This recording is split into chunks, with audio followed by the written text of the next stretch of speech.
Sabe aquela dor irradiada que começa no pescoço, desce pro braço, adormece a mão, começa na lombar, desce pra virilha, testículo, às vezes até a genital, impede a atividade sexual, impede a atividade esportiva, atividade de lazer, irradia por toda a perna, gera dormência, formigamento, agulhadas e choques?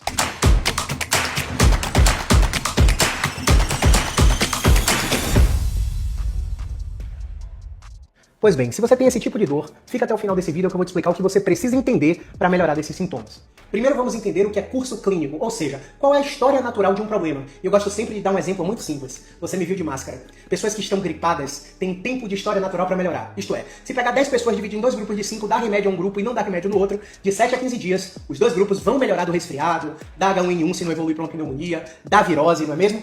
O grupo que tomou remédio acredita que melhorou por causa dele. E o grupo que não tomou remédio acredita que a imunidade prevaleceu e você se recuperou. E não, os dois não estão certos. As medidas clínicas, como o uso de remédio na gripe, no resfriado, na virose, são sintomáticas. Não estão tratando a causa do problema. São apenas medidas de conforto para que você faça o que tem que ser feito. Se hidrate melhor, repouse melhor, se alimente melhor para se recuperar da gripe. Uma vez que você entendeu o que é curso clínico, ou seja, história natural, eu vou trazer agora o que a literatura fala a respeito dessas condições. Veja bem, esse estudo avaliou o curso clínico, isto é, o prognóstico, de condições de dores irradiadas. Nesse estudo específico, o tema foi o pescoço, dor cervical irradiada para os braços. Vamos lá, me acompanha bem aqui. Esse estudo avaliou 61 pessoas. Dessas 61 pessoas, 55% delas melhoraram entre 6 e 12 meses. Engraçado, né? Mas aquele guru da internet que você estava assistindo no YouTube, no Instagram, estava dizendo que tinha um procedimento milagroso que ia te recuperar em 6 semanas, ia te recuperar em 3 dias, em 1 semana, com promessas milagrosas. Cuidado, não caia nessa. Voltando ao ponto, esse estudo também avaliou uma coisa muito curiosa. Quais são os fatores preditivos para a recuperação insatisfatória desses casos? Isto é, quais são as coisas que atrapalham a recuperação, que fazem a gente prever que aquele paciente vai ter uma recuperação ruim? Fator número 1, quanto mais tempo ele tiver sintoma, maior o fator preditivo para ele ter uma recuperação insatisfatória. Se o nível de incapacidade era muito alto, também era um risco de recuperação insatisfatória. Então, resumo da ópera. Tempo de sintoma aumenta o risco de recuperação insatisfatória, ou seja, quanto mais tempo você não tratar esse negócio, pior fica pro seu lado, paciente. O nível de incapacidade, ou seja, quanto mais coisas você não consegue fazer por causa da dor. Mais uma vez um alerta. Quanto mais tempo você não trata esse negócio, pior fica pro seu lado. Agora vai uma informação de ouro. O paciente que tinha maior amplitude de movimento para o lado da dor diminuía o risco de recuperação insatisfatória. O paciente que apresentava parestesia, ou seja, dormência ou formigamento, diminuía o risco de recuperação insatisfatória. Ao contrário do que muitos pensam, quanto mais eu recupero a rotação para o lado da dor, melhor é a recuperação desse paciente. E muitos profissionais, muitos pacientes acreditam, não vou mexer pro lado da dor não. Olha o cuidado aí. Ao contrário do que muitos pensam, parestesia, formigamento, parece não ser um fator de gravidade. Ai meu Deus, tá formigando, tá muito pior, eu tô piorando. Não. Se o paciente apresenta parestesia, formigamento, dormência, menor é o risco de recuperação insatisfatória desse paciente. Um ponto importante para o alinhamento de expectativa, eu reitero. A recuperação de 55% dos pacientes aconteceu de 6 a 12 meses. E nesse período, a incapacidade desceu de 10 para 2. A dor desceu para 3, numa escala de 0 a 10. E o que é que isso quer dizer? Esse paciente ele tá melhor, mas ele não tá zerado. Ele ainda sente alguma coisinha. Mas cuidado, você vai encontrar muitos profissionais por aí que vão prometer zerar a sua dor. Esse profissional é charlatão. Vê só a importância de você estar com um profissional preparado, um profissional diferenciado.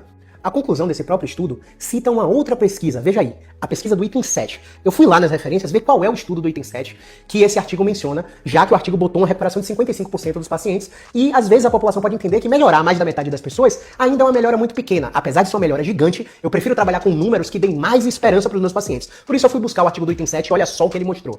Vamos lá, existe um anseio de diversos profissionais por realizar alguma coisa que resolva de forma rápida um problema complexo como a radiculopatia. Por isso, eu já mostrei a vários profissionais que passaram por meus programas educacionais, curso, mentoria, mastermind, esse estudo. E o que é que esse estudo diz? Esse estudo analisa o prognóstico, o tempo de recuperação dos sintomas de radiculopatia. E ele mostra o seguinte, olha como existem vários lixos. Uma análise de 1.221 artigos, selecionaram apenas 8 estudos, e desses 8, apenas 3 apresentaram baixo risco de viés. Ou seja, uma alta confiabilidade para você transferir o que essa evidência está dizendo para a prática clínica, para melhorar o paciente final que está nos contratando. Os pacientes com radiculopatia tendem a melhorar do 4º ao 6º mês. Uma vez que a melhora está acontecendo do 4º ao 6º mês, 83% dos pacientes com esse tipo de problema se recuperaram ao longo de 24 a 36 meses. A gente está falando de uma população que pode carregar um problema por 2 a 3 anos. Você entende por que não faz sentido você prometer uma ozonioterapia, uma manipulação vertebral, um bloqueio, um procedimento invasivo, uma medicação milagrosa para melhorar um cara como esse de forma rápida?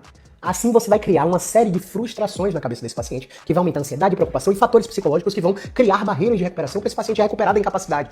Eu espero que você concorde comigo que se esse paciente tiver dor intensa, mas incapacidade baixa, ele vai continuar fazendo as coisas que ele consegue fazer. Atividade de trabalho, atividade de lazer, atividade esportiva, práticas recreacionais, atividades sexuais. O que eu tô querendo dizer com isso é muito simples. Trate a incapacidade, porque a dor ela vai melhorar ao longo do tempo. Alinhe a expectativa do seu paciente e não ofereça tratamentos desnecessários com esperanças milagrosas de recuperação, com promessas mirabolosas de recuperação. Porque quanto mais frustrações esse paciente tem ao longo do decorrer do tratamento, menor é a chance de recuperação dele. Um detalhe que eu esqueci de salientar. Se esse paciente tem algum tipo de processo judicial por indenização trabalhista durante esse período de doença, parece que o prognóstico dele é pior, segundo essa revisão sistemática. E aí eu quero entrar num aspecto muito simples, mas que muitos profissionais negligenciam. As barreiras de recuperação, de enfrentamento, de coping, estratégias para lidar com problemas, barreiras de recuperação psicológicas que geram ansiedade e preocupações, como eu já citei anteriormente, fazem com que profissionais e pacientes não pensem no seguinte ponto: qual benefício essa dor está me dando? Sim, toda doença tem uma função, toda dor tem uma função, e eu trago sempre à tona um levantamento.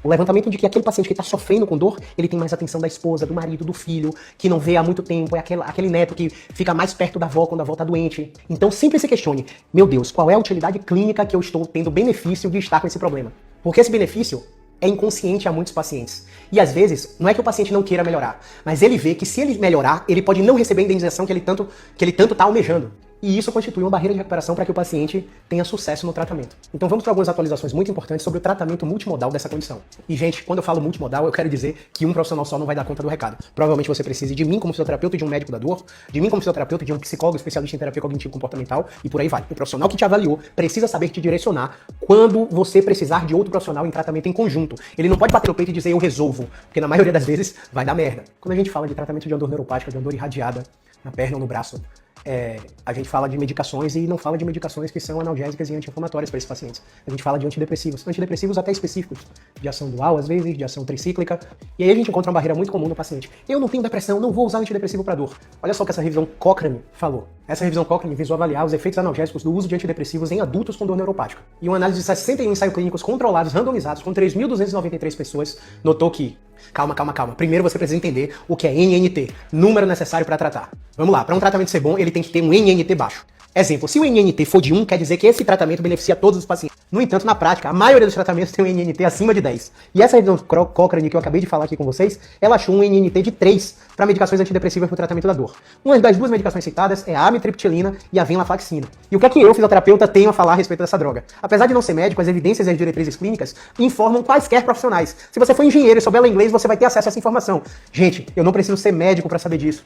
Essas drogas são inibidores seletivos da recaptação de serotonina. E o que é que isso quer dizer? Que a disponibilidade de sinapses no sistema nervoso central aumenta, melhora. E isso provavelmente diminua a sensibilidade do nervo, através de uma dessensibilização química medicamentosa. E é por isso que não é qualquer droga de emergência, como corticoide, analgésico, opioide, que vai melhorar esses pacientes. Calma, cara, não se revolta não, gente. É revoltante, é gritante a quantidade de pacientes que chegam aqui com medicações paliativas que não resolvem nada, mascaram os sintomas, o paciente acha que tá bom, vai lá fazer a vida dele normal como se não tivesse problema e voltam pra fisioterapia com a condição mais grave.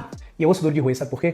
Quando a bomba estoura na mão de um profissional desatualizado, o paciente vai para onde? Aqui, na mão de profissionais que estão tentando informar vocês com base nas diretrizes científicas para que você receba o tratamento correto. Gente, um NNT de 3 quer dizer que cada 3 pacientes que receberem essa droga, um vai melhorar. Isso é muito bom, isso é maravilhoso. Só que essa melhora não pode ser interpretada como paciente, ai meu Deus, já tô bom, vou faltar fisioterapia, não vou fazer o exercício que o fisioterapeuta mandou. Porque uma hora, até essas drogas que são específicas, vão parar de fazer efeito. Porque seu sistema nervoso tem um processo que a gente chama de retroalimentação negativa. Se você está botando inibidor seletivo de recaptação de serotonina no seu sistema nervoso, ele vai parar de fazer isso. E ele já faz isso naturalmente se você não estivesse com dor. Ou seja, à medida que você vai prolongando o uso da droga mais do que o necessário, seu corpo vai desaprendendo a gerar analgesia, a gerar controle da dor. Por isso é tão importante que você use a medicação como o médico da dor mandou e faça a fisioterapia ao mesmo tempo. Não é uma coisa de cada vez, pessoal. Então, pontos chaves para finalizar esse vídeo, pessoal. Número 1, não vão em profissionais quaisquer, só porque eles atendem seus planos de saúde. A maioria das vezes, esses profissionais que atendem plano não estão preparados, nem atualizados, para te dar um tratamento científico para sua dor. E é por isso que você fica fazendo vários tratamentos que não melhoram o seu problema.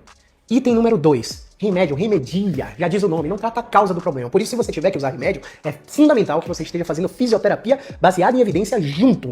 Item número 3, fisioterapia é tudo igual? Claro que não. Fisioterapia tem mais de 45 ferramentas diferentes para proporcionar o tratamento. Então não é porque você já fez fisioterapia e não melhorou que a fisioterapia não vai te melhorar. Troque de fisioterapeuta. Item número 4, ortopedista também não é tudo igual. Não são todos os ortopedistas, especialistas em coluna, especialistas em joelho, em quadril, em ombro, que têm a especialização em medicina da dor. E a especialização em medicina da dor é a que mais nos ajudam a tratar essas condições. Esse é muito importante, hein? Item número 5, prognóstico. Cada caso de dor tem um tempo de tratamento. E como a literatura já trouxe aqui, eu já informei no vídeo, o tempo do tratamento dessas dores irradiadas na cervical variam entre 24 e 36 meses, de 2 a 3 anos. E quando a gente tá falando de lombar irradiada pra perna, varia de 6 a 12 meses, pessoal. Por isso, alinhe sua expectativa, porque nenhum tratamento desse vai ser rápido. Você pode até ficar por muito menos tempo com o fisioterapeuta. Se esse fisioterapeuta faz um tratamento ativo, que te ensina o que fazer em casa para não depender dele. Aí você vai ter uma situação, por exemplo, de um paciente que está em um tratamento desse que dura 3 anos, que o prognóstico é de 3 anos, mas que ele faz só 6 meses de trabalho com o fisioterapeuta. Porque o fisio ensina o que ele tem que fazer durante esse tempo. Clarificando aos imediatistas. Existem casos de pacientes que têm um prognóstico de 12 meses, mas que só ficam 2 meses com o fisioterapeuta. Porque ensina o que o cara tem que fazer durante esse período, ensina quais são as mudanças de comportamento necessárias, os fatores aliviadores, os fatores agravantes, ensinam quais são os profissionais que eles precisam de acompanhamento além do próprio fisioterapeuta,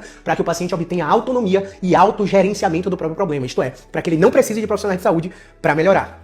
Número 6. Se um tratamento é passivo, ele não vai dar resultado pra você. Caio, o que é um tratamento passivo? É aquele que o profissional te deita numa maca e te dá só procedimentos, te dá só técnicas. Você não faz nada, você tá deitado e recebendo técnica. Então massagem, acupuntura, liberação miofascial, ventosa, terapias manuais em geral, onde você só deita e recebe técnicas, não vão surtir efeito pra você. Tratamentos que funcionam pra você são ativos, isto é, o paciente participa do processo o tempo todo, ou entendendo o problema dele baseado em terapia cognitiva comportamental e funcional com psicólogo e ou fisioterapeuta, respectivamente, e exercícios, modalidades ativas, movimentos específicos para que ele possa destravar a articulação, desensibilizar o nervo, controlar a dor e voltar a restabelecer as funções que ele deseja e que a dor tirou.